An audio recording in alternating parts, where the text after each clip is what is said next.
Before we start tonight's program, as always, a disclaimer. This is a reminder that this episode will address physical and mental health.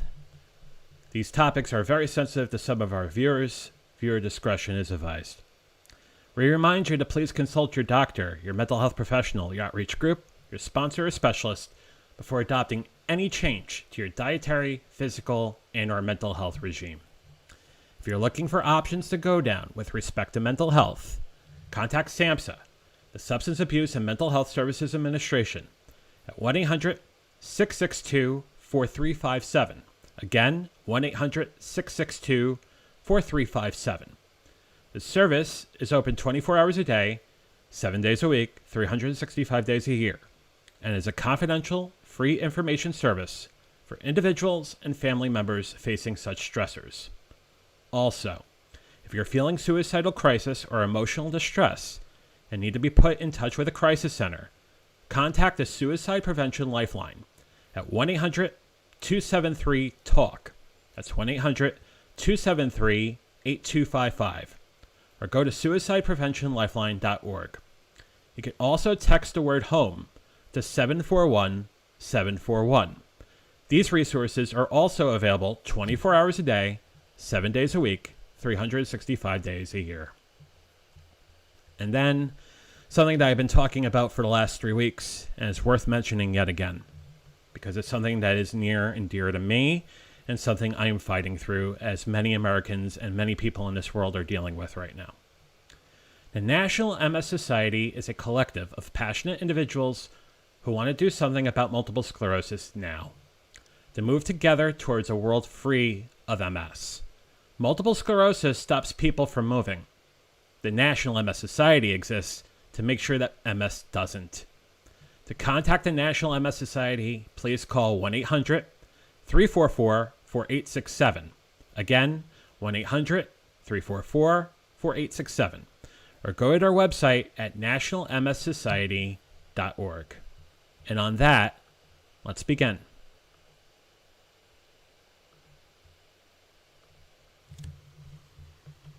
When we talk about our health and our recovery and removing the things that stand in our way, the most important thing we do, supposedly a third of the day, is sleep. Tonight, we're going to talk to someone who is an expert with respect to sleep. And we're also going to go through your questions and comments in trying to answer the question, what is the importance of sleep and how much sleep we should be getting? This is The Venture Forward.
Oh, wow. Good evening, or good morning, or good afternoon, wherever you may be, and welcome. I'm John Venturini, a recovering addict of basically overeating, alcoholism, and compulsive gambling. I have a guest here who I want to get on camera real quickly, and I will get through that real quickly. I just want to say hi to some folks. And this person will definitely not be in guest one. I will, you know what? I'm going to just get her on right now, in fact.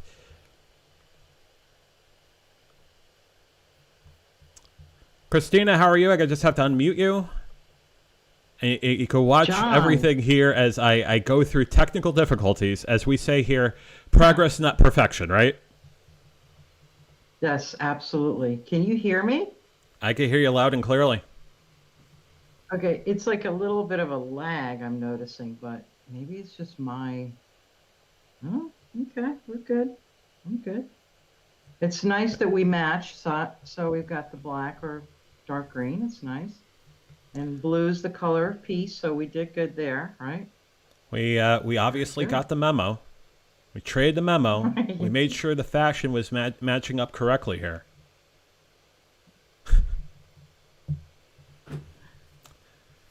Good evening to those that are on Facebook, YouTube, and Twitch. You can say hi to some of you right now. And then we're going to talk about sleep. Because, as I mentioned, sleep is something that should be 1/3 of our time. And yet, funny how many people don't do that. Jamie says, evening, folks. Evening, Jamie, good evening to you. Hope you're doing well. Mr. Haas, how are you? The host of Awesome Wood Things on YouTube. Bring on Kristina. Tell her I said hello. I need to jump off. Busy. He's a busy man. Thank you, Matt. Thank you, Matt. You're awesome, too. Mr. Burke, I presume. Hey, everyone. Hey, JV. Paul, good to see you this afternoon. Hope you're doing well. Oh. Matt also dropped a like, so everybody do the same. Marilyn, good afternoon. How are you doing? Hope you're doing well. Good to see you this afternoon. Jamie says hello to you, Kristina. Hello, Jamie. How are you? And Matt says 1/3 is a lot of time. How about we cut that in half? Cool? Okay. Is there a way to exist on only 4 hours of sleep if you did that every day? You wouldn't live too far. You wouldn't live long. I mean, you could, but basically your mind would not function. So basically it's not, you probably would not last too long. They equate that also to the amount of drinking too. Your blood alcohol level can go really sky high. So you get the same effects from sleep deprivation as intoxication. You know, drowsy driving, drunk driving, it's kind of the same thing on sleep deprivation. Yeah. Yeah. Ob joins us this morning by him. He says, I just woke up and had a good night's sleep. Good. He informed us that 7 hours is enough for him. Okay. Good. And Ob basically continuing the same sentiment that Matt said, he wishes there was no such thing as sleep. Wow. On the flip side of that, though, Jamie said she loves sleep, so this should be a great episode. Okay. You know, I'm the sort of person that loves sleep. I took it for granted when I was, a late teenager, especially in college, but now in my early to mid 40s, oh god, I'm getting old. I actually need sleep, and especially with the things that have had gone on the last few weeks. Oh my god. Yeah.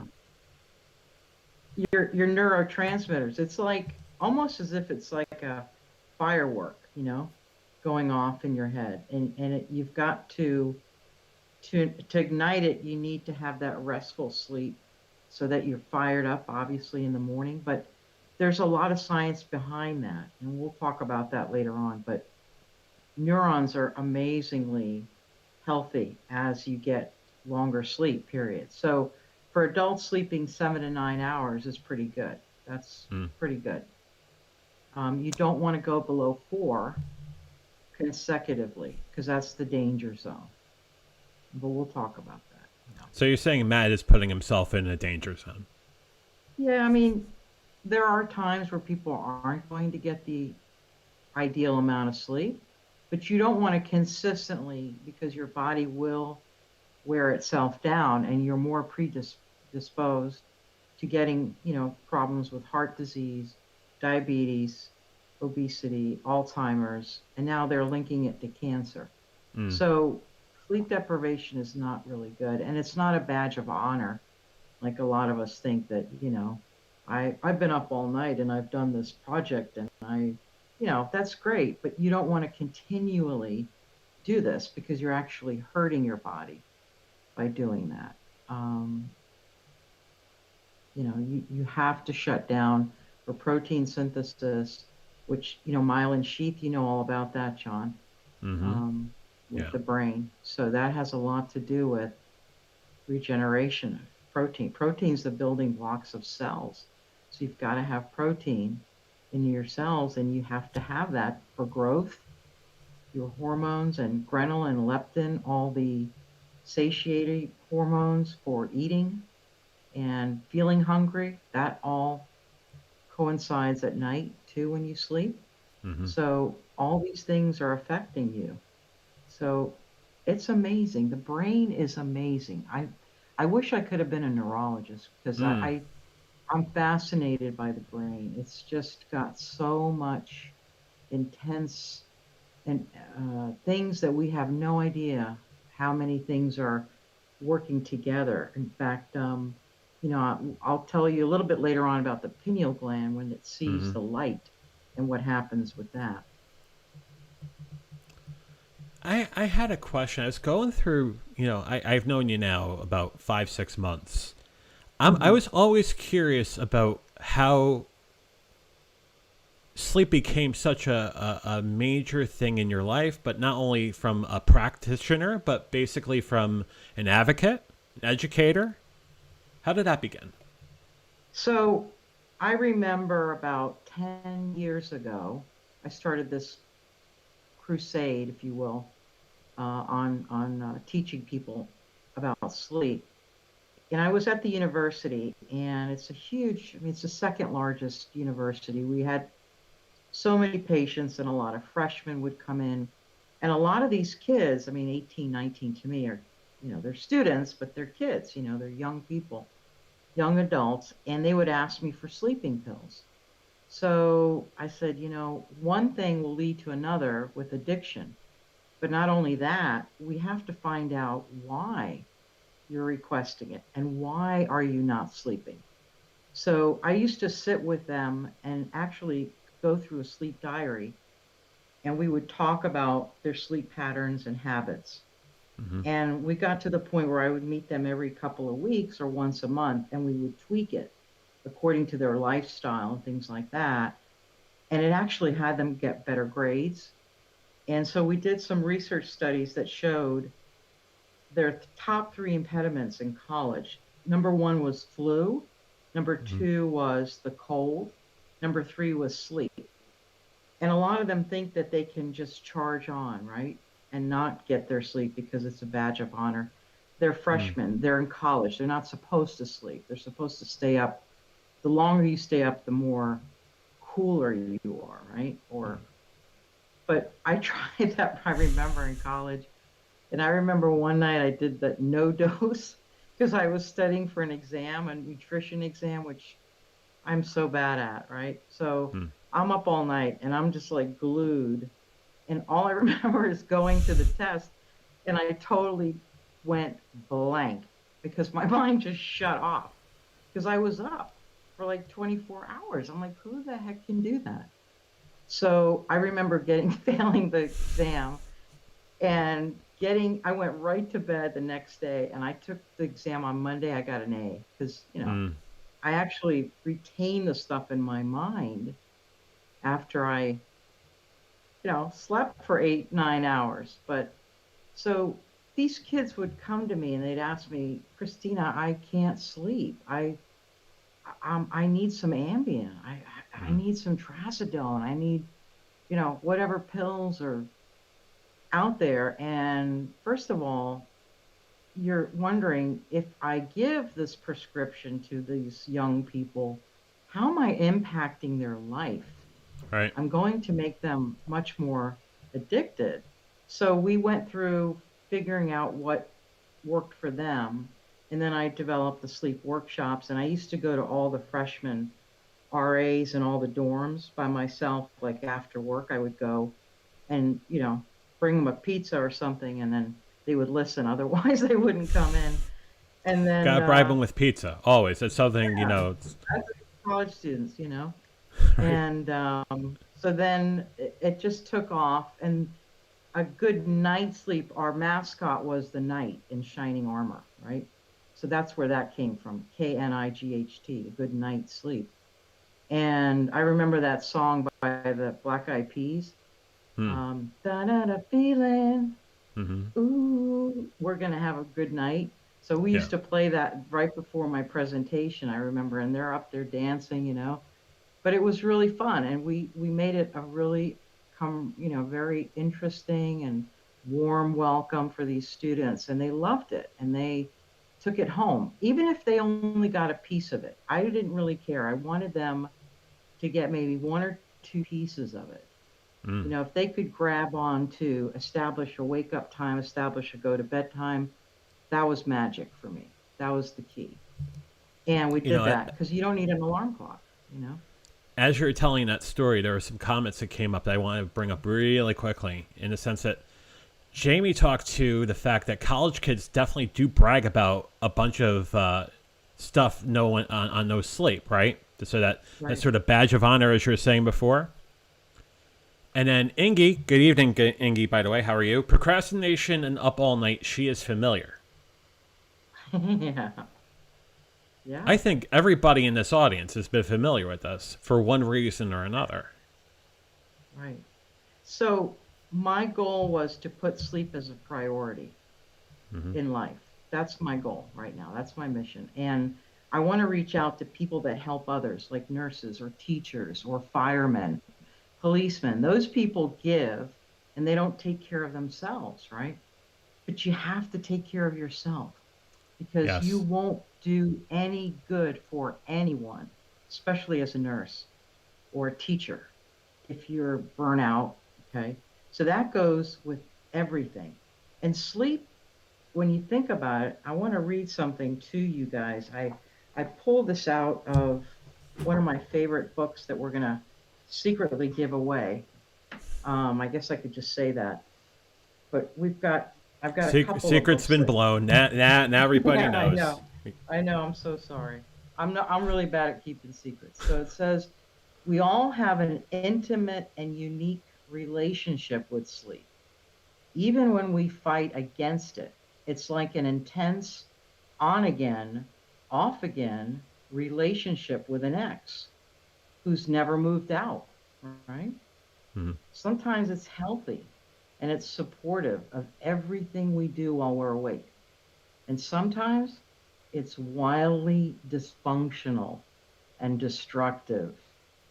So, to paraphrase, every unhappy relationship with sleep is unhappy in its own way.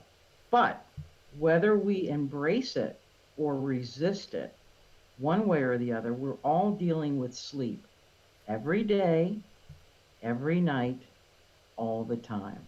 Mm-hmm. I thought that was really interesting. That is absolutely spot on. Absolutely spot on. It reminds me of my ex, but we won't talk about that. It's another show, right? That's next. But, I don't know. Somewhere. That's another show. Our good friend says cramming on no-dos or whatnot. That's a student thing, right? I'm in bed right now, preparing for sleep as it's almost midnight here in the UK. Good. Hey, Paul. Thank you for joining us. It's an honor and pleasure. I would yell Weber, but then I'll ruin my Yeti, I'm sure. Yeah. All right, I'll do it. Weber! Okay, there you go. That's for you, Paul. And then LT from Utah says, hello, everybody. Hello, everyone, rather. Come on, graphics. And just hit that like button. Thank you, LT. Hope you're doing well out there in Utah, you and the family.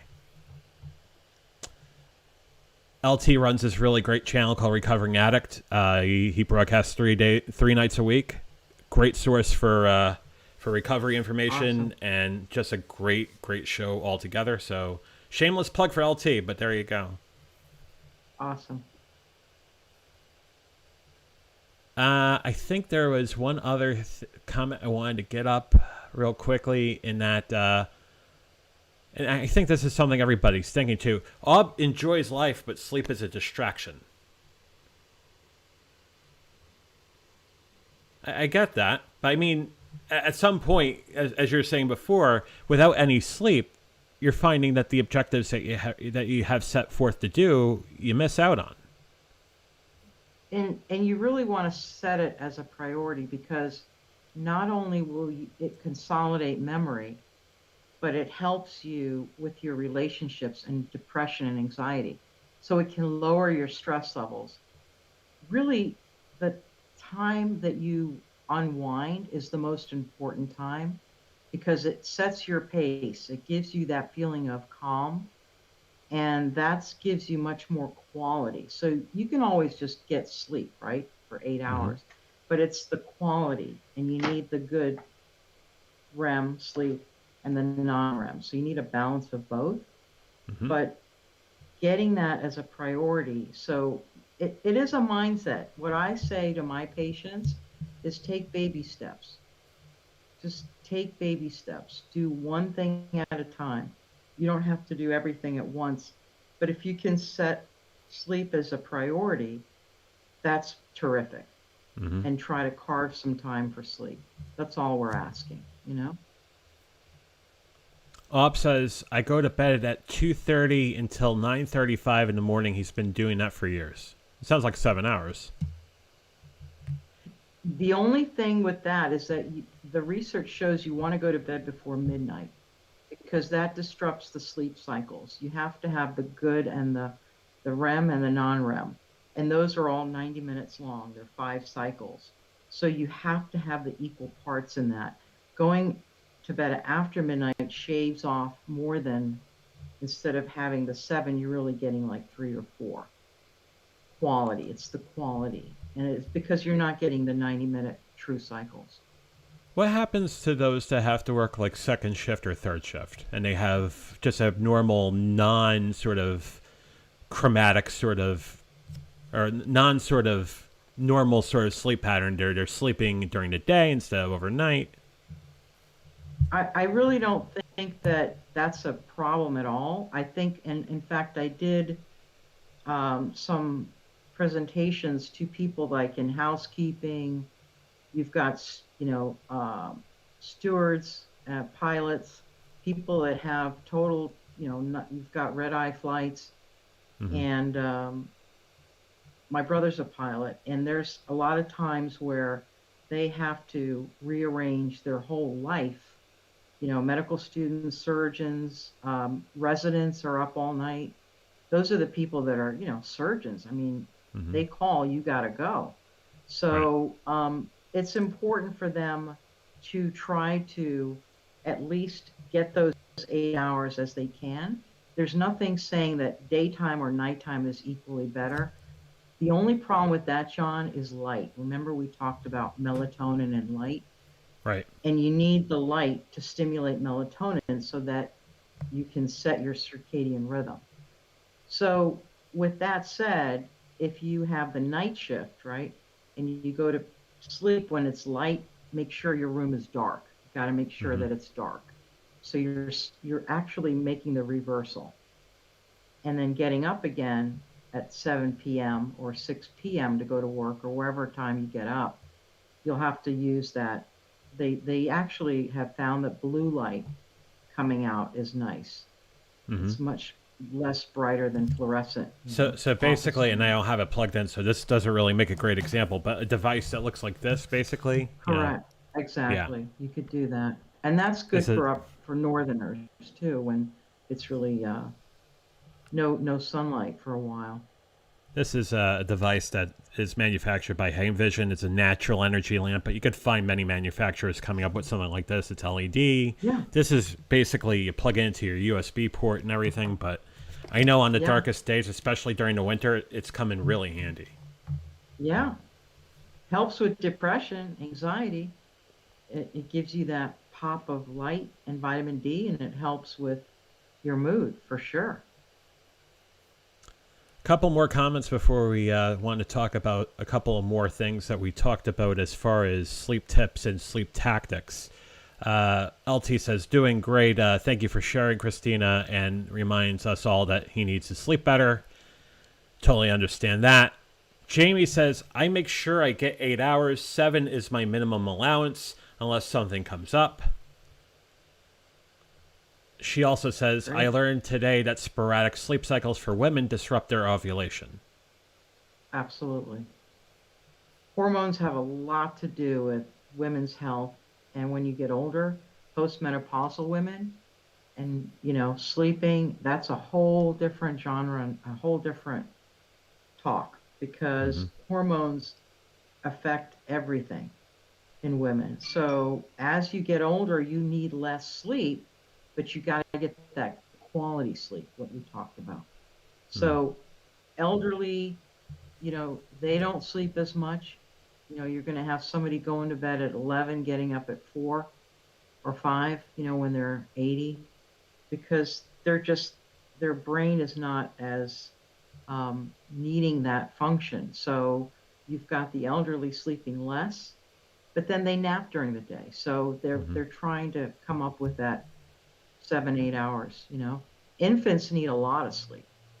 So each age group, there's certain age groups that need certain amounts, and they differ with the age group. Angie takes calcium, magnesium, and vitamin D in the evening. Okay. Now, vitamin A, D, E, and K are fat soluble, so you have to make sure that you're getting vitamin D levels drawn. And also, it's important to know what your levels are. Usually vitamin D levels, anything below 30 is considered low, and you should start with like 50,000 international units every week for 8 weeks, and then recheck your vitamin D level. So it's important to do that too. You can get sunlight. I take vitamin D too, but as far as monitoring the levels are very important, because they're fat soluble. So and they're not excreted through the kidneys. So you have to be careful. We got another comment. Sarah, good evening. How are you? She says, I had sleep problems from the time I was a small child.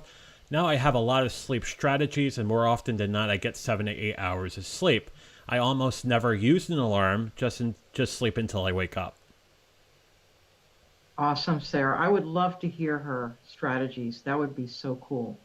If she could type in a couple of words for us, if you could share that, Sarah, that'd be really cool. I often ask people or my patients, what do you do? Because you can learn, you don't even need an alarm clock. I love that. I think that's awesome. And the more natural you can work it, the better for your health and for your mind and your body, Ob has a question. So screwed up sleep and lack of sleep can affect your memory banks by any chance? Like, for example, be forgetful? Actually, memory's consolidated in sleep, and they're linking Alzheimer's now with sleep deprivation. Myelination, demyelination. I'm sure MS too has some research that they're doing on sleep and MS. And what happens is, if you don't give your brain enough time to slow down and recharge, they will burn out, those synapses. So yes, memory is important in sleep, and that's why you have to get that shut down time for your mind. Super important, because everything we've learned that day, we will remember and consolidate that night in our brain. Right. So let's say you're going to be studying a language. You're going to be studying that language all day long. If you don't get enough sleep, you're not going to retain that. It will be super hard for you to retain information. Or if you're studying for an exam, let's say, or you are trying to build something, let's say an architect, or use math or some type of science, it's going to be hard for you to redo and look at those maps and configurations. And you might slip up and hurt yourself or make a mistake. There's also, we didn't talk about this, John, but there's also a factor why I started this is for drowsy driving. And there's Hmm. so many people killed because of drowsy driving, especially young kids. You know, they're asleep at the wheel and they hurt and maim other people. And that, to me, can be preventable. I mean, when you look at Valdez, you know, that whole accident, the airplanes, a lot of pilots, or if you have Amtrak, they found that the guy was half asleep. Right. You know, those are scary statistics. The national, you know, statistics. NTSB. Yeah, and I looked at those and I'm thinking, how many of these? I think it's like 10,000 accidents a year Oh just man. because of drowsy driving. And I'm like, what? So we could prevent a lot of that. And if I can prevent one person from hurting others or falling asleep, I think that's a win-win, you know? Mm. So drowsy driving is another safety issue that to me is near and dear to my heart, you know? Jamie had a couple of strategies there. My strategies are stretching and meditation before bed. Haven't gotten to no alarm yet for waking up, though. I'll give you some tips, Jamie. Hang on. Sarah says, I have to quiet down for an hour or two before I go to bed. Sometimes I have warm milk and honey. Sometimes I take melatonin. And if I wake up during the night, I'll get the next one. If I wake up during the night and my mind starts going, I take Cafe Cruda, homeopathic. Very cool. That's really nice. I love that, Sarah. Thank you for sharing. I think this is so amazing, and I'd love to hear that this is actually helping.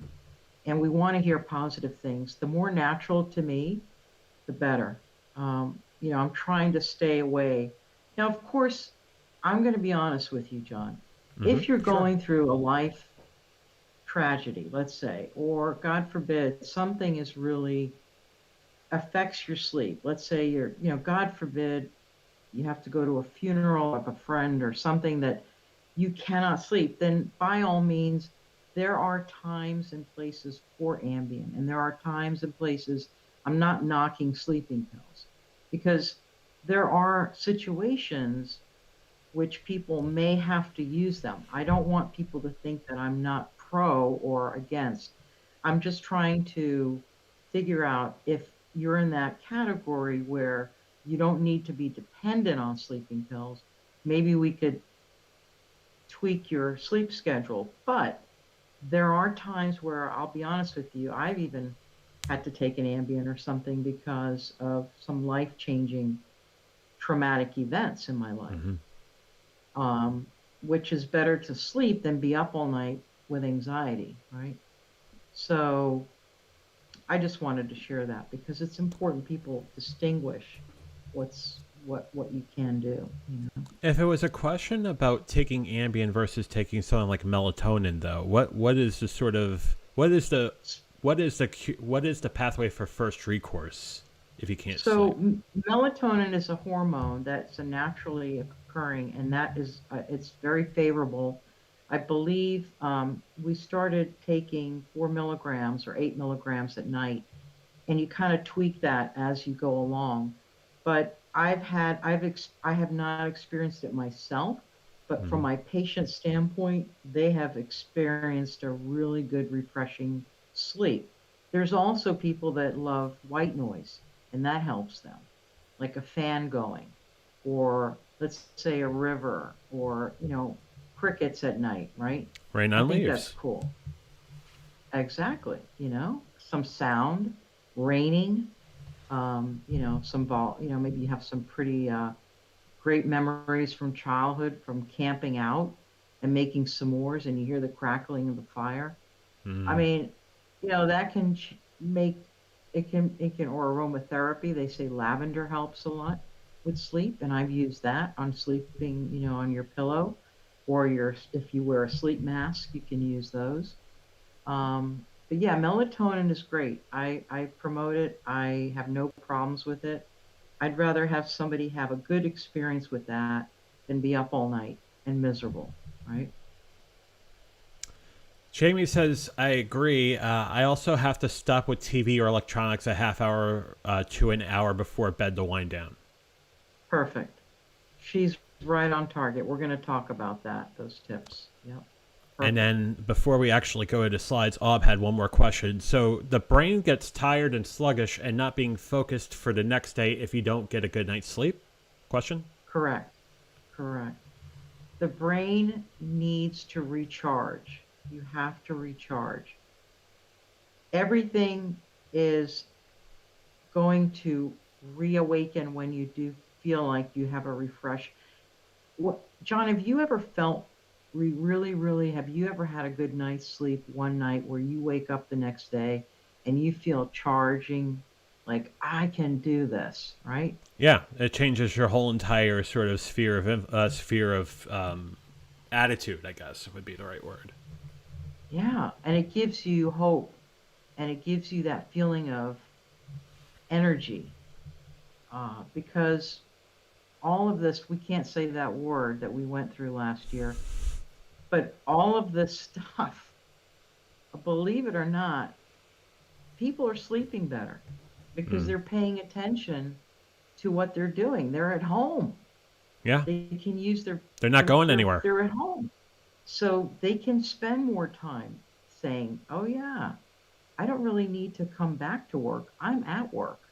Mm-hmm. So I've eliminated that driving, but I think with people noticing that they're getting more sleep, I think it's really, really been helpful. And that good aspect of that whole nightmare. But it's Yeah. one good light, rainbow at the end of the nightmare. Marilyn uses a sleep mask and earplugs to get her through the night. And Sarah says some music is good. I've gotten so used to specific music that I almost automatically fall asleep when I hear it because the association got so strong over time. The Nocturnes of Chopin and the Anonymous Fours Noel, so on and so forth. Sarah, being a creative artist as you are, music is phenomenal. Music is therapy, and I can't say enough about it. I also play piano, so I know how music is endearing and it helps so much. It can change your life. You can put on a song that you relate to or lifts you up, or at Mm-hmm. night, people use classical music. They listen to Brahms. Chopin is fabulous. Rachmaninoff. Some people, mm, they rather listen to jazz. I mean, everybody has their taste, but music also soothes the soul. I think it's great. It's Mm. wonderful, Sarah. It's awesome. So let's. I know that there is a few tips and tricks you wanted to share with the audience. Mhm. Let's go to that, and then we could take more Okay. questions as we go through this.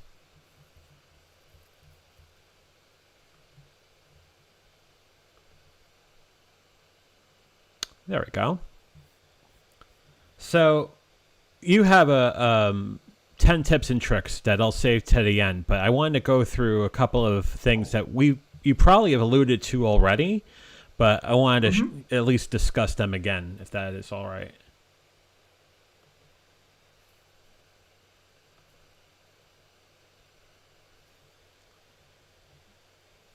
So this is basically I'll go back. my Sorry about that. name, my web. Oh, that's okay. Hmm. My name and my website and my Facebook business page that hopefully I can start streaming more on Saturdays. I think Saturday evening works well for me and for a lot of my followers because it kind of gets them set up for the week. So I like doing that. And just And, some of you already know, but Christina and I, we did a workshop back in August called Lita, live every day in August. mhm. And I will say that some of the work that Christina did during Lita, but definitely now, post Lita, is fantastic. I definitely recommend Sleep for the Soul and everything she does. Really good stuff. Thank you, John. Thank you so much. Thank you. Let's All talk to right. some of these tips and tricks. Now you say here, and I apologize for the size of the font. It's not an eye vision exam. I swear it's not. But Hey. can you talk about the essential function that is known as sleep? So again, we're recharging um, your proteins again. You're rebuilding. You're charging up your energy. Um, and what happens is when you sleep, the body goes through a recovery mode. So you've got to kind of relax, revitalize, and prepare the next day. And that's what that means, Mhm. basically. Sleep is a vital part of life. It's one of the top three pillars of health. It's it helps your mind, your body, your soul. I Mhm. think it's so important that you have to just make it a priority. It's so important. And some people think, well, it's not that important, but if you try to put it as a priority, I can guarantee your life's going to change for the better. Mm. It's probably the best thing to do for longevity. You know, people say, what's the fountain of youth? I think sleep, Mm. because you're rejuvenating your skin, your mind, your you know, the emotions have to get recharged. So I think longevity, if you can laugh, if you can relax and sleep, I think you're on the right road. So poor sleep, we talked about trying to get through the recovery mode and relaxation. So if you don't get enough, a lot of these neurons and they fire, but you can cause a lot of issues with, let's say, nerve damages or, conditions with nerves, Mhm. anxiety. It can build up a more um, panicky mode, if you will, right? People start thinking, hallucinating, delusional, more, panicky when they're not sleeping. And little things can be monumental, which they don't have to be. You Right. have to put it in perspective. So when you don't sleep, those little things could end up really, really getting you upset and therefore not helping you go through your life in a normal way, right? Mm. I was Now, always can you curious get, about. Sorry, go ahead. no, it's okay. I was always curious about that 8 hour. I kind of alluded to it in the pre-roll, but the 8 hour moniker for the ideal sleep. When the REM cycle is like 90 minutes, how did Right. 8 hours come to pass? So if you go to bed before midnight, the ideal time is, according to research, between 8 p.m. and 12 p.m. Hmm. That's the ideal time. If you go to bed after midnight, you're losing not 1 or 2 hours, you're losing more than that. So each sleep cycles, there's 5 sleep cycles, there's 90 minutes in each cycle. If not everybody's going to get the 90 minutes, right? So the most important ones, when you first fall asleep, your heart rate, you're kind of like in and out. Your heart rate starts getting slower. Your temperature drops. Um, your eyes dart back and forth. Once you get into 4 stages, first stage, second stage, three and four kind of loop together. And you Hmm. don't really want to wake somebody up in the fourth stage. That's when you dream. And we actually dream in color. I didn't know that. So I thought that was pretty cool. And Sarah had a dreams are a whole different, question yeah. alluding to that. And you said something that kind of that perked me. She asks, "Why do I sometimes wake up feeling tired?" Because you're not getting the good amount of non-REM and REM. Remember, we have to get a good balance of both. You could be sleeping for 8 hours, but you wake up groggy. It could be the fact that you're not getting the correct amount of balance of both. Hmm. So, winding down again, taking that time, preparing yourself, and then we'll talk about the if you can't sleep during the middle of the night, but try to wake up at the same time every day and go to bed at the same time, that's going to give you that circadian rhythm for 2 weeks. And then you're going to feel much more refreshed because your body will start noting when to shut down. Hmm. Okay, I'm trying to see. Slows recharge. Yeah. Okay, so this is scary. 1 in 5 Americans sleep less than 6 hours a night. And that can lead to heart problems, heart conditions, stroke. Diabetes is really high on the list too. Hmm. Obesity, Alzheimer's, that's scary, and cancer. So they've linked all those to poor sleep because, again, we're not regenerating. The heart needs to regenerate, and the lungs, and everything basically. When someone's diagnosed with type 2 diabetes, how important is the advice of getting more than that essential 6 hours of sleep every night? And what do they do if they can't get the 6 hours of sleep? So, what I would recommend for them is obviously you have to talk with your physician because that's a very, very important point. Your sleep is linked to insulin, right? And insulin is produced. If you're not getting enough insulin or you already have a damaged problem with that, it can really wreak havoc on all of your organs. Hmm. So that your um, eyesight is directly linked to diabetes too, and circulation, right? So some people have restless leg syndrome, and that's another problem, or sleep apnea. But those are some things that you can work on. With diabetes, you have to make sure you're getting enough insulin and you're getting the right medication with metformin or whatever you're taking. But that physician has got to know that your sleep is not to par, Hmm. because that will also infect your blood sugar levels. It actually Your blood sugar level goes up when you're not sleeping very well. Hmm. And also, when you are up at 2 or 3 a.m., guess what you crave? Carbs, right? So you Right. go to the fridge and you get carbs and you load up, and that's where the obesity starts setting in. When you're not sleeping, you get the gallon of ice cream and watch reruns, right? So you've got to make sure that you're getting the proper sleep and not doing the carb run at 2 Hmm. a.m. because that can trigger a whole different problem. Again, it's hormonal, Right. and that's an issue. Your satiety and feeling full is a whole different ball game. And when you're not sleeping, they're going to get whacked out of whack. Right.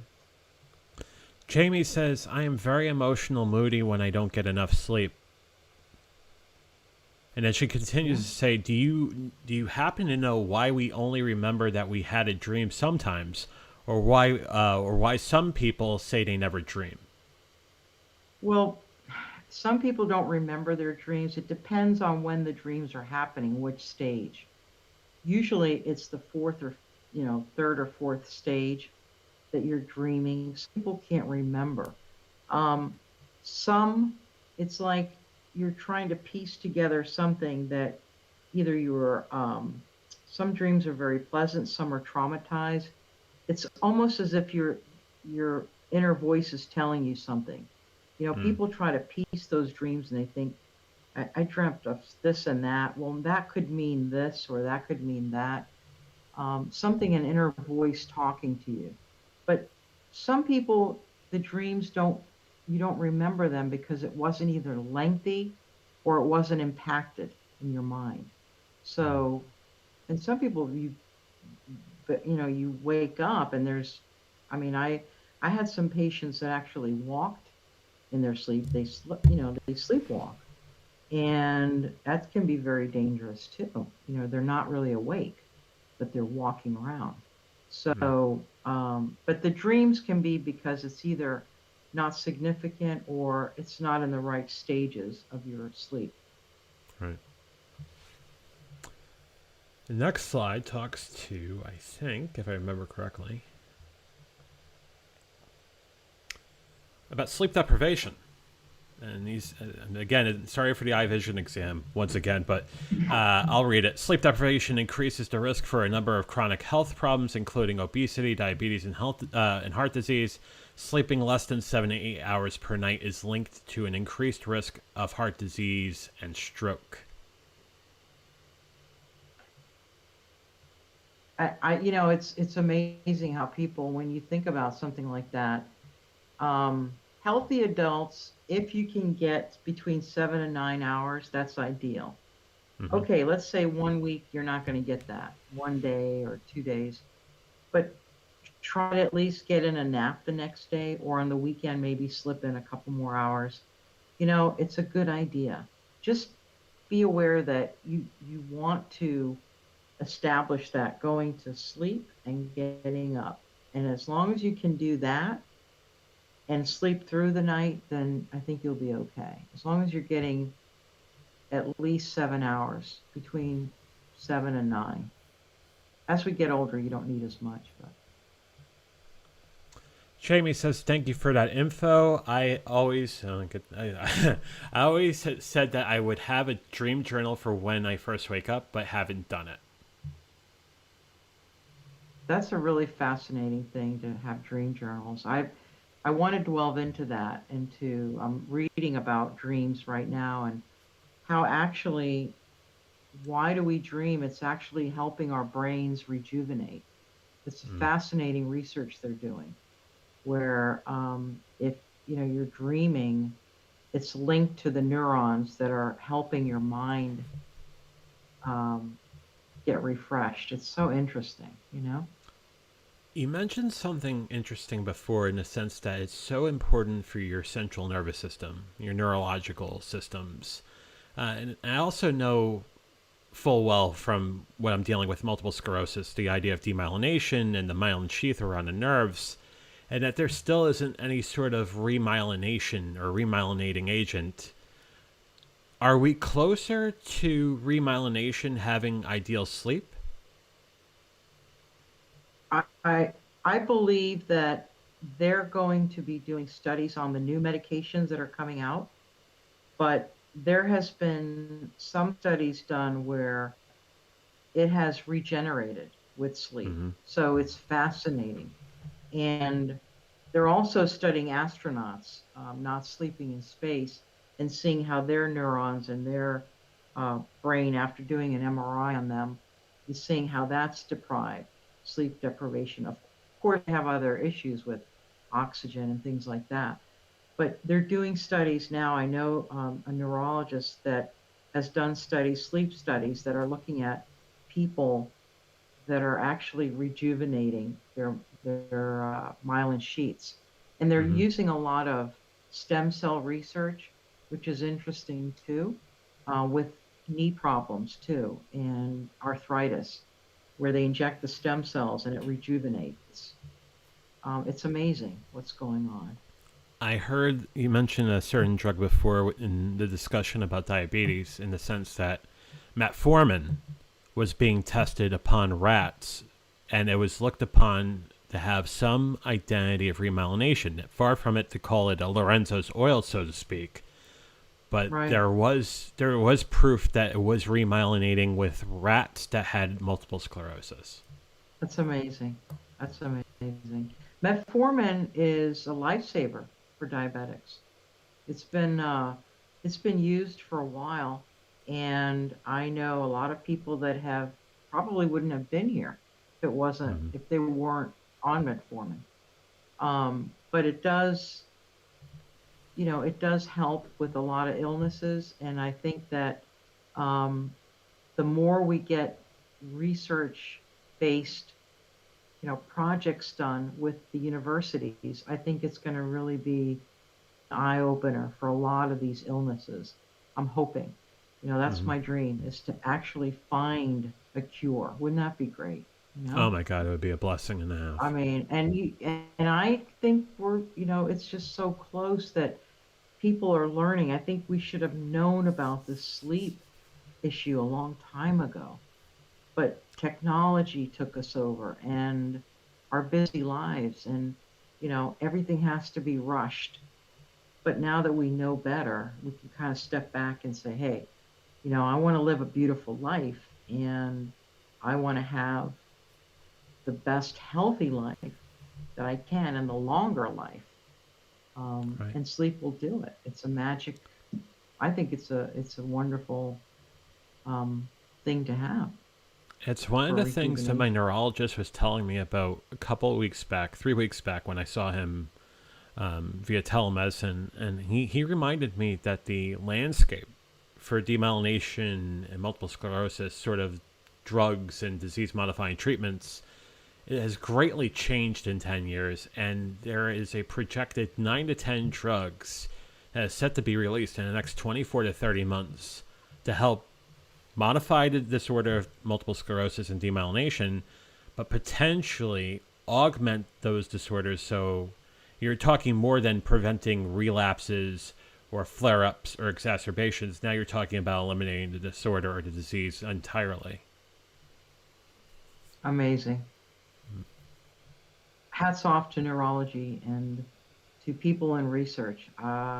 I support them wholeheartedly, and we're doing research now on sleep, and I can't say that word, but how that error of 2020 has impacted us as a society. And that's amazing research that we're doing now, because we're noticing how much it has affected the psyche, anxiety, Right. and people with immunity. The other thing I forgot to mention, John, is immunity. Your Mm-hmm. immune system has to be linked. When you have good sleep, your immune system improves. So Yeah. that's a really good key right there. Amazing. A foundation that is on the forefront of helping science and doctors and patients out with MS is the National MS Society. And go back there for a second. Their phone number to reach the National MS Society, 1-800-344-4867. You can also visit them on the web at nationalmssociety.org. A couple more questions based on a few things. Christina said, oh, sorry. Sarah said, that is great, Christina. Could you just quickly say those 5 stages again? 5 stages of she's talking REM sleep. about. So the first stage is when you are just kind of dozing off, right? And you're, I believe, I thought I had a slide on that, maybe not. The second stage is when your heart rate and your um, temperature, your heart rate, your blood pressure, they start dropping, right? Your kidney function actually starts lowering. You start lowering your kidneys start, kind of quieting down. Your bowel movement suppresses. And I had a beautiful slide, and I should have brought it. It's like a Leonardo da Vinci slide. It's so cool. I use it for my presentations. I should have gave you that, John.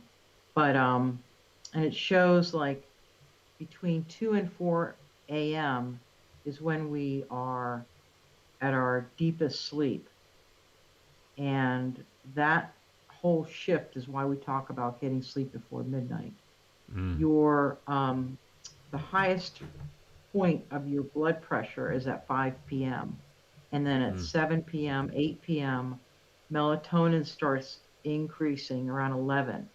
So melatonin at 11 p.m., that signals your pineal gland to shut down, right? So Right. adrenaline comes in, adenosine comes in, it starts shutting down, and then your bowel movement suppressed around, I think, 4 or 5 o'clock. And those are the stages. And then stage 3 is when it's linked to 4, is that is when you have your REM sleep. That's the most restorative sleep. That's where memory is consolidated, and that's where dreams are. So that's the stage you want to make sure that you get. That's the golden ticket. Okay. So you want to make sure you're getting that 4th stage. Actually, I've linked 3 and 4 together, but yeah, I should have brought that slide for sleep, but Jamie asks, what are the risks of too much sleep? um, well, too much is kind of a hard. I guess too much, maybe over 8, 9 hours. The only problem with that would be if there's an underlying depression or underlying issue why you're sleeping so much. Usually Mm-hmm. that triggers to me, it could be a depression um, problem. Um, you see a lot of people, they say, I don't want to get out of bed. And that's why you have to kind of delve into the why is that? Why are you getting so much sleep? Are you sick? Are you not feeling well mentally or maybe physically? It could be a multitude of things. It's not that it's bad, but you need to figure out why your body is requesting that many hours of sleep. Could Mm. be a mental issue, could be a physical issue. My point would be probably discuss with your physician and get some lab work done. Maybe you need to tweak something.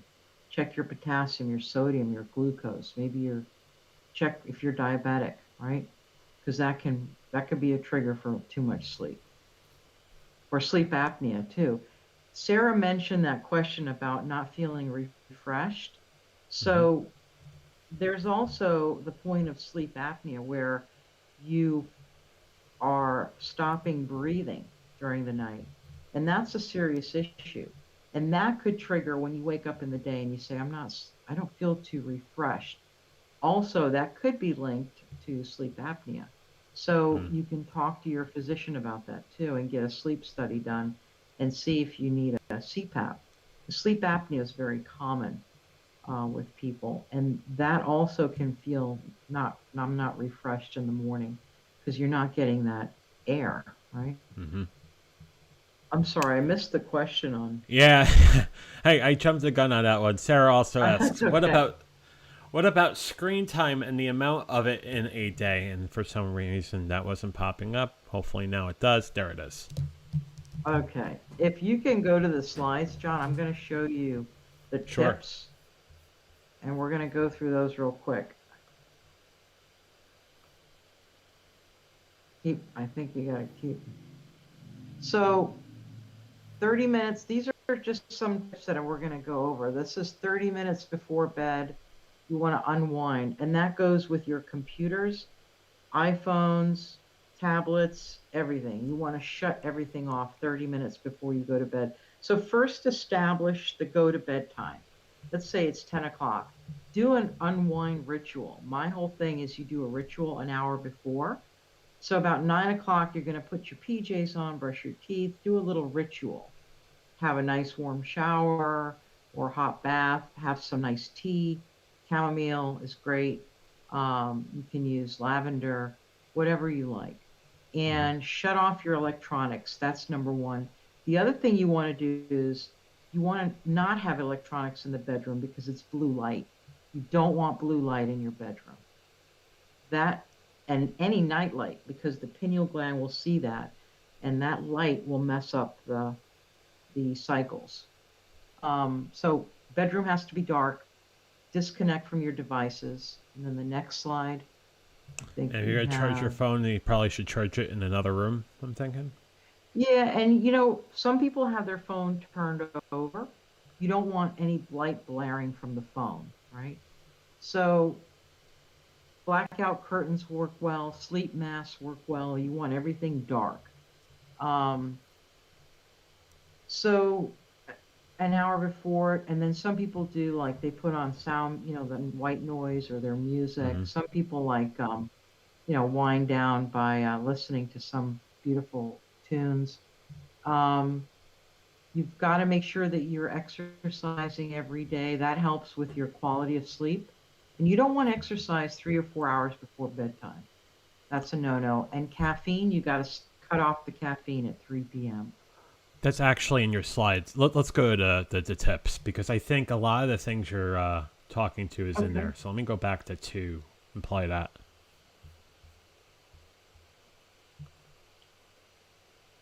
If it wants to Oh, that's right. participate. Yeah. Yeah. There we go. Okay. Yep. 1 in Okay, 3, we huh? talked about 33 and a third percent. that's amazing. That's amazing. So if there's 3 people in this room, guess what? One of us ain't getting sleep. When you think about how many people have hopped on this live, there's 6 of us. There's 2 people that always consistent. You want to wake up, try to establish the bedtime. I can't harp that more. That's super important. So consistency every night and making sure you go back to exercise. I think there's a slide about it too, but 5 out of 7 days, 30 minutes a day at least. Exactly. Perfect. Yes. And then, okay, so the other tip is if you're tossing and turning, you don't want to do that. Let's say you're laying in there, and after 20 minutes, when you go to bed, get up and go to a room and start reading with a dim light. Don't go back to bed until you're nodding off. I don't care if it's 4 in the morning and you got to get up at 6. Oh, well, you're screwed. But the next day, you're going to feel much better going to bed at the same time. But you want to signify sleep is bed is sleep.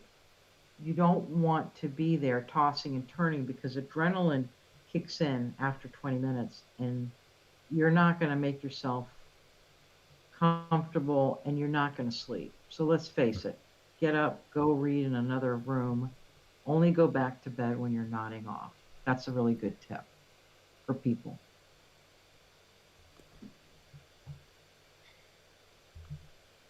Is that bedtime ritual you're talking to before, the 1 hour before bed? Mm-hmm. Yeah. Yeah, there's people that do all kinds of nice things, meditation, prayer. Um, I've even had some people tell me they do Tai Chi, you know? I mean, they do stretching, yoga, Pilates, some gentle exercises, nothing too strenuous, you know? Warm bath.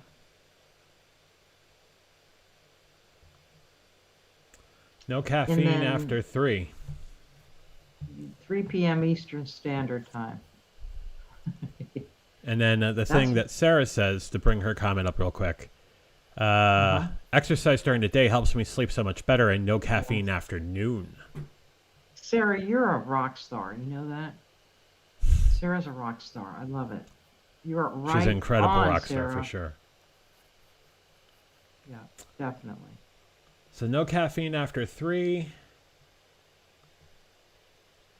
Let's see what else there is. There's use your bedroom for sleep, not work. Yeah, that's hard because now with that word, Mm-hmm. um, we are converting our bedrooms, but with the good point in that is you can have a removable desk or you could have something that's attached to your bed. What I mean is that you don't plop your computer on the bed Right. and your tablet and sit there and do all your work and then just put your head back and go to sleep. That's not the ideal way to do it, you know. It's all Signify about bed, ritual, right? sleep. It's all about and when we do this, a habit is 2 weeks. Well, you definitely won't even need an alarm clock. I can guarantee you. Your body will get so used to syncing those hours that it's going to be natural. You know, you'll start unwinding. Because The remember, thing the about longer you the thing about sleeping and not working in that same place, I think I developed a routine and a schedule when I started telecommuting back 6, 7 years ago, where all my work happens in my office, but I make sure I never take my laptop upstairs to bed or wherever. yeah, good. That's exactly right. And then Jamie had a quick comment too. She says, I'm terrible about that. I study and do work in my bed, ha. I have very small space. Okay, well, what you could do is maybe go separate from the bed, have your desk near it. You don't have to be in the bed, is what I'm saying.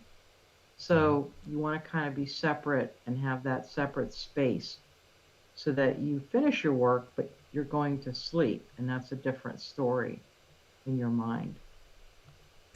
Sarah says, Kristina, it's because I was an insomniac for so long. I think I was sleep deprived for 50 years.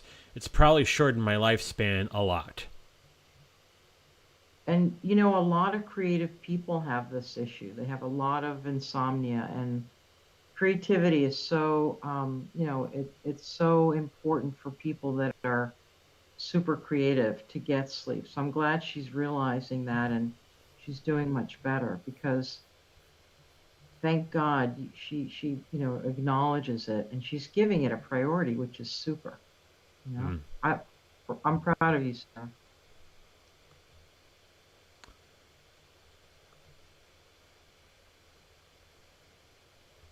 Don't eat a large or spicy meal 4 hours before bedtime.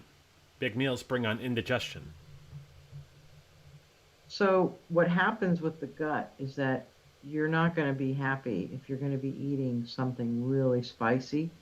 And closer to bedtime, your gut is going to be fighting for it to work while you're trying to fight your way to sleep. So you don't want to compete with your gut. And oh, something light, you know, but try to move it a little bit further back if you can. Or go to bed a little bit later. That's okay. Going back to the previous point, Sarah says that her insomnia was trauma related. Yeah. Sorry about that, Sarah. And I'm hoping that things are much better. And you know, there's so many people or survivors out there that we get so strong, and there's a lot of strength in that, learning from those traumatic events. But I'm glad that sleep now will be rejuvenative for you, and it will help you. And it really works for depression and anxiety and all those issues. It really helps put things in perspective, you know? Mm.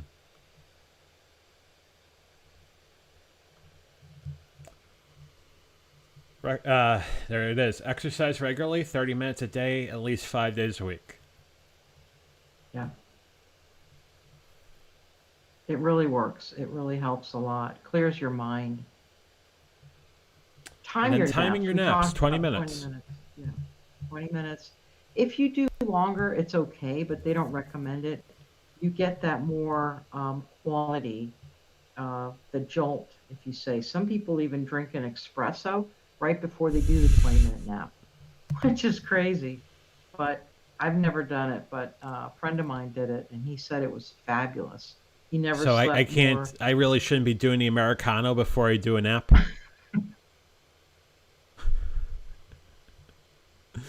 Oh, man. Up to you, John.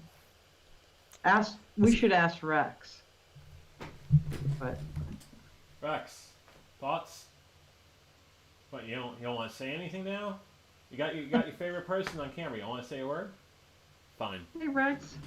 Sorry about that, buddy. Keeping your cool, something that Rex doesn't do. Yeah. So between 60, 67 degrees, that's pretty good. I like that. That's a good temperature. There's been a lot of research done where people sleep much nicer. And, you know, some people like it hotter or colder, but I think that's ideal, is what I found in the research, you know. Stubborn Rex, yeah. I think there's one more. Yeah, I think so. Yep, there it is. Expose yourself to sunlight 30 minutes in the morning. That resets your circadian clock. Avoiding bright lights and glow from electronic devices 30 minutes before bedtime, and keep your bedroom dark. No lights, no night lights. So remember the pineal gland. You want to make sure that your bedroom's dark, but when you get up in the morning, try to get the 30 minutes, even if you're, like now we don't drive to work, but try to get the 30 minutes of sunlight. If there's no sun, then like John was saying, we could get the sun apparatus, right? You know what? Let me see if I can get it on for a second. Yeah. What are you talking about this light? You keep on showing the light without it working. Let me see if I can do a demonstration real quick. Something like this. Oh, there you go. That's super. Yep. Mm-hmm. Perfect. And then you could Perfect. change the color of it to that. That's perfect. Yeah, perfect. Hmm. Yeah, I'm glad you have that, John, especially now in the wintertime. Oh yeah, very handy in a northeastern winter for sure. Yeah, in Florida, I mean, we're lucky we have pretty much year-round sun, you know. So it's easy for us to go out and take a walk in the sun, but in the summertime it's not so fun. But anyway, but yeah, keep the room dark, no night lights, super important. And with that, I think we need to give away 2 books. Yeah, I agree. Also, Sarah says, "I bet Rex is a champion sleeper." You can't hear it, Sarah, but he's snoring right now. Yeah. I'm kidding. He's Oh actually he's actually enjoying this a lot. man. It's an And honor then to be with John and Roy. for sure, Jamie says, "So you recommend one of those lights? What is it called again? Not a lot of sun in Maine in the winter." I believe you can buy that on Amazon, but I Yep. think it's like sunlight.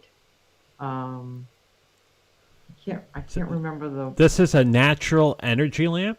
I did get this from Amazon. It's produced by a company called Heim. Not a sponsor. They're produced by a company called Heim Vision, HEIM Vision. It wasn't terribly expensive at all, and it helps, especially on the darkest days during the winter and late fall. Very handy. Yeah, awesome.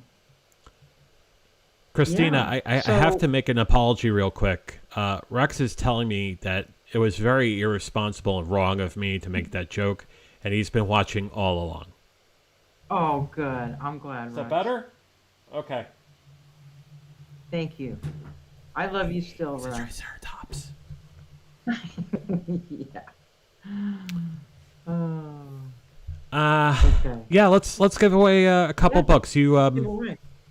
So I actually got this from Mariana Huffington, and I'm not promoting her book or anything, but she was doing a tour a couple years ago with colleges, and she kind of knew where I was with my sleep workshops. So she, her assistant, sent me a bunch of these books, and they're pretty interesting. It talks about what to do, what not to do, tips and tools, techniques. So I would love to send 2 of these out to whoever. They talk about sleep and memory, cognitive function. So however you want to do it, John. I Um, have a wheel. I'm not sure if the wheel's going to work, and I'm only going off of people who made a comment in the last hour, so I'm going to put those names in real quick, and I'm going to look for 2 winners. So just give me 1 second. Talk amongst yourselves. okay. All right. Let me see if I can plug in here what they talk about.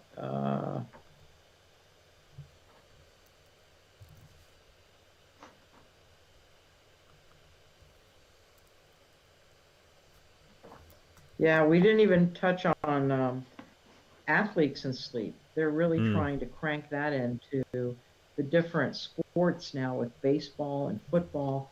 In fact, I remember I did a presentation for the UCF football team. That was amazing, where these guys weren't sleeping, and the coaches are using sleep as part of their routine to win better because they're focusing better. They're noticing that how to master their sleep, um, and they're making sleep a profound importance in their life. So it's incredible. Um, I Let me think I see almost here. have everybody. Hang on 1 second. So we were talking about the nature of our dreams. Depends on what part of your sleep cycle you're in. So I remember Sarah or was mentioning about, the later in the night the dreams occur, the more bizarre and distant from reality that they are. And neuroscientists discovered a correlation between content of our dreams and our brain activity. So It's called a dream reading machine of sorts. So they actually did a study with an MRI scanner and they described their dreams after they woke up. The researchers categorized the dream reports into groups like male, female, food, book, furniture, street, building. Correlation between the dream content and the brain pattern was so strong they could predict 80% accuracy which of the 20 categories the patients dreamed about by looking at their brain activity. So that's so interesting. Some dreams occur over and over again. Common themes are falling, um, or failing or missing an exam, being chased, finding yourself naked in embarrassing situations. Oh, great. And this is a most common recurring dream, being late. Being Hmm. late. It's interesting. Like late for a meeting or late, It's amazing how many times we have those sort of frantic dreams. Yeah. Let me share my screen. I should have all. These are all the names of people who said something during the program, and I'm gonna go Oh, give it the cool. spin for 2 winners. You want to show the book real quick? Cool. Yeah.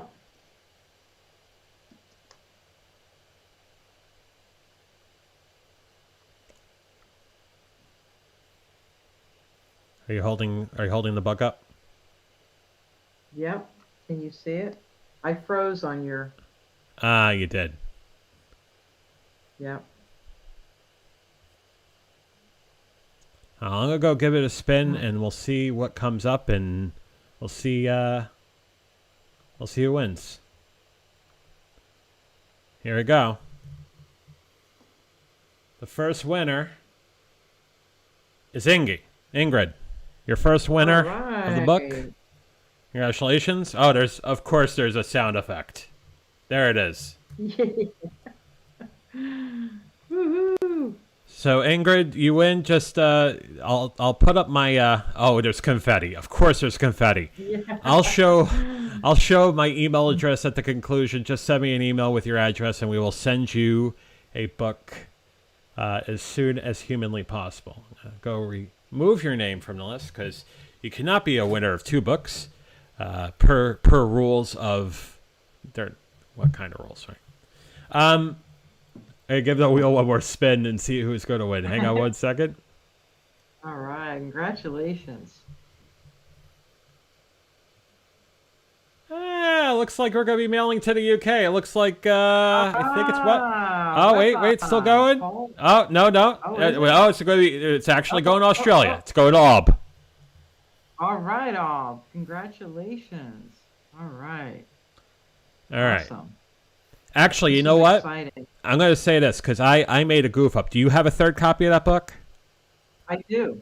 I'm going to give one I to Weber do. because I accidentally called it to Weber before it Let's stopped spinning do on. it. Yeah, Let's do it. so Weber, you're getting a book. Aubrey, you're getting a book, and Ingy, you're gonna get a book, and we'll just send me your email, send me your addresses, and we'll send you a copy of the book within a week or so. That's so cool. And I'll put in my little tips on there. I'll write up my tips for them and I'll sign it and put it in there for them. So they'll have it. This was fun. I thoroughly enjoyed the audience and I'm so happy people are responding to this and how important it is, Yeah, I gotta say, Kristina, I even leading up to this episode and just talking to you over the last few months, the amount of knowledge you have about sleep, but also about health in general, has been so important to me, and I appreciate everything you do, not only for live streaming, everything you did in Lita, but just a really dear friendship, and I really appreciate you a lot, very much so. Thank you. Thank you, John. I really do too. This was a highlight today and for every day, but I appreciate what you do to help others and I continually amazed at how you're motivated and how much energy and positivity you have in this world because we need that. We need people like you. And Thank you. I'm so happy and honored to have met you. And your program is phenomenal. I think it's super. And I keep telling John that he's got to write the book, because I will be there at his book signing and I will recommend it to everyone, because you have been through a long haul and it's not been easy. And I commend you for that. Not one addiction, but 3. And that's a tough road to heal. So I commend you with all my heart. I tell you, it's amazing. Thank you, Kristina. And I would be closer to being done with it now, but there is many pages I'm writing now on demyelination and MS, which is definitely part of the story. Right, right. And we're all going to be with you and rooting for you. And like I say, if you need anything, just reach out to me. I'll be here. So thank you, Kristina. Thank you again. It was a blessing to have you as a friend, and I loved it. It was amazing. And I love you, Rex, always in my heart. Rex is my little sweetheart. So he may be cantankerous, but he is definitely lovable for sure.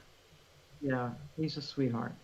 So, any last plugs you want to put in before we put a giant bow on this? No, I think we're good. Thank you again, and I look forward to future streams. Maybe we can do another one on some really cool stuff on dreams, or helping people with, to try to tweak, maybe talking about, how we can overcome anxiety and depression by increasing the good quality sleep, and trying to get that refreshed feeling. Yeah, I think, when we don't have enough sleep, that's exactly what it is. We don't feel refreshed. We don't feel like you cut out there for a second. Yeah, I think I was freezing. Jamie had a question in that, do you have a YouTube? I don't use Facebook. I'm going to be developing my YouTube channel shortly, and I will let her know for sure. I would love to have Jamie join in, because she is sounds like a really intelligent, great person, and I would love to have her share her thoughts on sleep. That would help us a lot. I'm gonna say this about Jamie real quick, and it's indicative of a lot of the people that I'm so blessed and thankful who have joined the venture forward since we started, but also people I know from Lita, I know from the recovery groups and whatnot. All of you are incredible people. I am so blessed and thankful to know all of you, and I love you guys dearly, and I'm glad you're here every Tuesday, Thursday, and Friday night. And seriously, you guys are amazing, and I thank you big time. It's awesome, John. Yeah, you have a great audience. It's fabulous. I loved it. Well, Kristina, thank you. Thank you for doing the program tonight. Thank you for sharing a treasure trove of knowledge on sleep and how important it is for all of us. And you truly have a lot of great tidbits, but a lot of great knowledge, and you're just a dear to talk to and just a great friend. And thank you for joining us tonight, Kristina. Awesome. Thank you, John. Have a great night, Kristina. Sweet dreams. To you too. Stay safe. See if I can get this overlay off. All right. Kristina Grabnickas, incredible, just purveyor of knowledge as far as sleep is concerned, but really great in the medical community, and just knows a lot about sleep, but knows a lot about the things that, we have to work through as far as getting ourselves to a better place physically. So, Kristina, thanks again for doing the program tonight. Quick little bit of promo. Tomorrow, VF Talks at 5:15 Eastern, 2:15 Pacific. A conversation where we talk about anything and everything, and usually this guy will say a thing or two, and hopefully I don't have to use the bleep button this week, because he's got a real bad potty mouth. May I remind you that he's a Triceratops and not a T-Rex. Just saying. And then next week, I'm going to start, and I don't know if it's going to be both days, Tuesday, Thursday, but Tuesday, I'm going to start talking about what someone goes through when they realize that their demons have caught up to them from the sake of just being absolutely reckless with money and just going down a rabbit hole of gambling and just being very irresponsible with his money because he's sick. We're going to talk about bankruptcy on Tuesday. And then on Thursday, we might continue it, but it might be something else. It depends on whether or not I can get a guest for next Thursday. But definitely bankruptcy on Tuesday. And then we'll find out soon enough what the topic is for next Thursday. But then, of course, the VF Talks tomorrow night at 5:15 Eastern, 2:15 Pacific. I feel like I'm going to bring that slide once more for the MS Society because we're getting closer to May 1st. May 1st, when there's a lot of virtual MS walks in this country and around the world. We may not be in any sort of state of normalcy right now to do a traditional walk for MS, but we're doing plenty of virtual MS walks for sure. And where you can find out more about MS and the MS walks and that wonderful charity and how you can raise money for such an important cause, 1-800-344-4867, 1-800-344-4867, or you can go to nationalmssociety.org. An incredible, incredible organization, and is helping so many people that have demyelination and multiple sclerosis. So definitely a number to know, definitely a website to look at. And if you know someone who's doing the walk, virtual walk, definitely worth some dedication on your behalf, whether by way of a donation or whatnot, or at least, talking to many, saying, look, my friend here is doing the walk. You should know about it. So anyhow, on that, I'm going to tell you the same thing I say at the end of every single venture forward. Stay safe, stay sane, stay strong, stay sober. You're worth it. I'll see you tomorrow night at 5:15 Eastern, 2:15 Pacific for the VF Talks. Have a great night.